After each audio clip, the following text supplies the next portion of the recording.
Les 5 plus gros problèmes à éviter en dropshipping. Salut à tous et bienvenue dans cette nouvelle vidéo. Aujourd'hui, on va évoquer les 5 plus gros problèmes que j'ai pu rencontrer ou que j'ai pu voir des élèves ou des personnes qui ont travaillé avec moi en dropshipping afin que vous puissiez éviter de tomber dans ces erreurs-là. Avant de commencer la vidéo, je voulais juste vous demander de vous abonner à la chaîne si jamais le contenu que je fais vous plaît. N'hésitez pas à mettre un petit like sur cette vidéo si vous l'avez apprécié et un petit commentaire. N'oubliez pas de me rejoindre sur mon canal Telegram gratuit avec le lien dans la description. À savoir que sur ce canal Telegram, vous allez retrouver beaucoup de conseils, d'astuces, des tips sur mes marques, etc. Bref, il y a beaucoup de contenu. Et en plus, en bonus, j'ai fait une formation gratuite uniquement disponible pour les abonnés Telegram. Alors, je vous invite à m'y rejoindre. Et du coup, on va attaquer la vidéo avec le point numéro 1, l'élément le plus important, ce qui est la plus grosse erreur possible en dropshipping, c'est l'abandon. Alors l'abandon, il peut être lié à beaucoup de choses. Il y a beaucoup de gens qui se lancent en dropshipping qui ne sont pas assez formés et parce qu'ils ne sont pas assez formés, ils n'ont pas de résultats et du coup, ils abandonnent. Ils perdent plus d'argent à faire des testings qui ne fonctionnent pas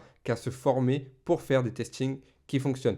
La première chose que vous devez faire quand vous vous lancez dans un business, quand vous vous lancez dans un domaine, c'est vous former. Donc, si vous voulez faire du dropshipping, vous allez devoir vous former. Et ce n'est pas des vidéos YouTube qui vont vous suffire, ça va être vraiment une formation, un vrai programme d'accompagnement comme ceux que je peux proposer. Donc, vraiment, il faut absolument prendre le temps de se former.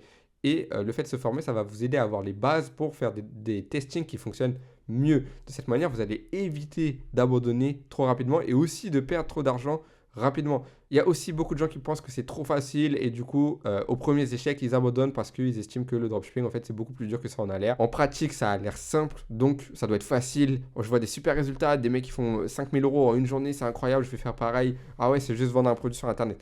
Oui, mais c'est pas aussi simple que ça. Et du coup, si vous pensez que c'est très facile, vous risquez de vite abandonner parce qu'il y aura des échecs. Et aussi la peur de l'échec, il y a beaucoup de gens qui ne se lancent pas et qui abandonnent tout simplement parce qu'ils ont peur de se lancer et qui vont pas assez loin. Quand je dis ils ont peur de se lancer, c'est peut-être qu'ils se sont lancés, mais au bout d'un ou deux testings, ils se disent ah non, mais moi j'ai trop peur, j'ai perdu 50 euros et du coup ils abandonnent. Alors qu'en fait, malheureusement, ils étaient peut-être à un seul produit de changer leur vie. Le deuxième plus gros problème que je vois, c'est de bâcler la recherche produit. La recherche produit, c'est vraiment la clé. Pourquoi? Parce que le produit, c'est l'élément qui va faire que vous allez vraiment beaucoup vendre vos produits en e-commerce. Et du coup, si vous ne faites pas de la bonne recherche produit, vous n'allez pas trouver des bons produits. Et du coup, vous n'allez pas avoir des bons résultats. Je vois beaucoup trop de gens qui prennent le premier produit qu'ils trouvent sur une plateforme genre Minea ou autre et qui lancent des produits comme ça.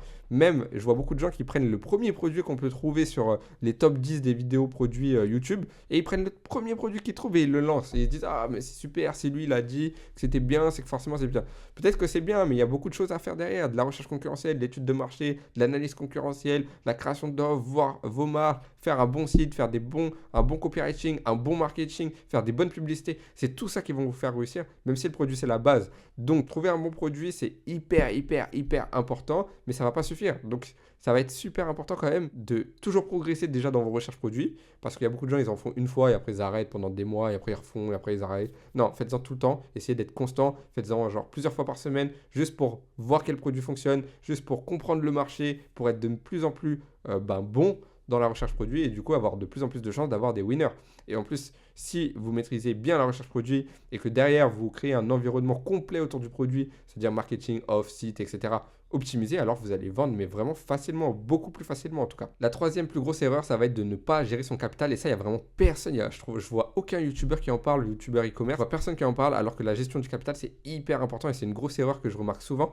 Il y a beaucoup de gens qui n'ont pas beaucoup de budget, qui se lancent en dropshipping, qui font leur testing, et puis au bout d'un moment, ils se retrouvent à plus avoir d'argent, et ils se retrouvent en galère, et ils abandonnent pour ça, ou alors, ils n'ont pas beaucoup d'argent, ils ont un produit qui explose, ils mettent beaucoup d'argent très vite, parce qu'ils disent, ah, ça y est, je vais vivre une nouvelle vie, etc. parce qu'ils commencent à générer un peu d'argent. Et au final, ils se retrouvent dans une situation où ils peuvent même plus envoyer les colis parce qu'ils n'ont plus de fonds de roulement. Le fait de calculer votre fonds de roulement, de vous dire, ok, si je mets 50 euros par jour en testing sur une semaine, ça fait combien? 50 x 7, boum, ça fait 35, donc ça fait 350 euros. Donc il me faut ce budget-là juste pour les publicités. Derrière, si j'ai des ventes, il faut le budget pour envoyer les produits. Je sais que Stripe, ils retiennent mon argent pendant 7 jours. PayPal, ça peut être 1 ou 2 jours. Du coup, il faut que je calcule ça aussi parce que je sais que je ne vais pas toucher d'argent de mes ventes avant une semaine minimum. En tout cas, l'argent Stripe.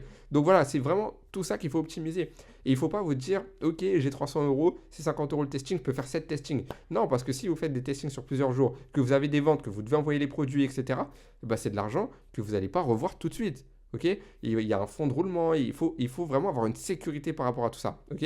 Donc moi, ce que je vous recommande, c'est de faire vos testings avec 50 euros, ça classique, et ensuite de gérer votre argent. Si vous avez un tout petit budget, mais que vous avez des énormes résultats, ne scalez pas trop vite. Prenez le temps, analysez l'argent que vous avez, analysez les retours que vous avez au niveau de Stripe, de PayPal, des processeurs de paiement, pour voir en combien de jours vous allez récupérer votre argent. Par rapport à tout ça, vous allez pouvoir coordonner ce que vous faites. Vous allez pouvoir scaler intelligemment, vous allez pouvoir couper les pubs quand c'est pas du tout rentable pour éviter de perdre trop de budget. Vous allez pouvoir gérer aussi les déclarations, notamment au niveau des charges, etc. si vous êtes en micro-entreprise. Parce que j'ai vu beaucoup de débutants qui se retrouvaient dans une situation où ils se disent: ah, mais je peux pas déclarer parce que si je déclare, je vais perdre de l'argent, je vais devoir donner 2000 euros parce que j'ai fait du chiffre d'affaires pas rentable, etc. Ouais, mais les gars, fallait y penser avant parce que c'est légalement obligatoire de déclarer. Donc faites attention, vraiment, gérez bien votre argent. Ne vous enflammez pas si vous avez des résultats, gérez par rapport à votre budget. Et pareil, si vous n'êtes pas rentable, faites en sorte que, ok, vous n'êtes pas rentable, mais si vous n'avez pas beaucoup de budget, coupez assez vite. Genre, laissez une chance au produit, mais coupez assez vite. Laissez-le pas une semaine à 50 euros par jour en n'étant pas rentable, en vous disant: ouais, bah, peut-être un jour comme ça où ça va marcher au petit bonheur la chance, quoi. Donc non, faites attention à votre capital, c'est hyper important. Faites pas les erreurs de mal gérer ça et de vous retrouver dans des situations où vous n'avez plus d'argent. Erreur numéro 4, ça va être de sauter de plateforme en plateforme. Pareil, je vois beaucoup de gens qui testent Facebook, ils n'y arrivent pas, boum, ils partent sur TikTok. Après TikTok, ça marche pas, ils reviennent sur Facebook, ils disent: ah, en fait, je préfère Facebook, j'ai voulu tester TikTok. Et puis ensuite, ils se disent: ah, mais j'ai toujours pas de winner sur Facebook, j'ai vu un nouveau produit sur TikTok.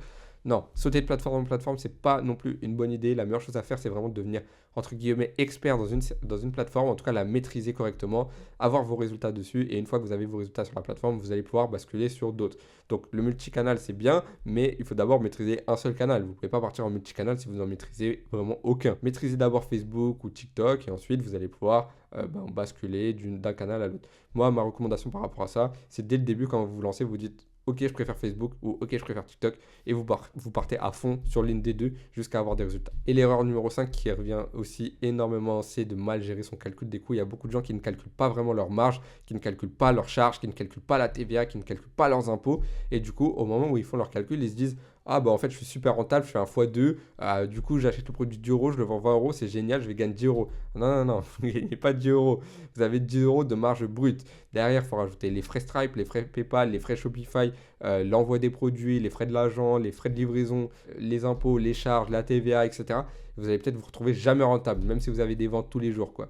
Donc faites vraiment hyper attention de vraiment calculer exactement votre seuil de rentabilité exact, tout compris TTC, pour vraiment avoir une vision claire. Comprenez bien que pour faire des centaines de milliers d'euros de chiffre d'affaires, des millions, des dizaines de millions, vous devez avoir une structure qui est solide. Vous imaginez pas un entrepreneur qui génère des millions, qui ne sait même pas combien il doit payer à la fin du mois en charge, enfin son pourcentage de charge ou le pourcentage de TVA, qui ne sait même pas s'il doit payer la TVA. Non, ayez une base solide sur lequel vous allez pouvoir construire votre empire, ok? Donc vraiment faites attention, calculez bien vos marges. Ça vaut pour tout le monde, hein, débutant, intermédiaire, expert. J'ai moi-même fait cette erreur au début, donc je vous invite à vraiment faire attention à ça. Donc voilà, j'espère que cette vidéo vous a plu. C'était vraiment les 5 plus grosses erreurs. J'ai vraiment essayé de prendre les erreurs que j'ai vues le plus souvent avec les élèves que j'ai en accompagnement, ou des erreurs que j'ai pu faire moi-même dans mon parcours. Donc si la vidéo vous a plu, n'hésitez pas à mettre un petit like, à vous abonner, et n'oubliez pas de me rejoindre sur mon canal Telegram gratuit avec le lien dans la description. Franchement, là-bas, c'est une mine d'or. Donc si vous voulez vous lancer ou si vous voulez avoir des gros résultats, c'est là-bas qu'il faut être. En tout cas, on se retrouve bientôt pour une prochaine vidéo. Allez, salut à tous.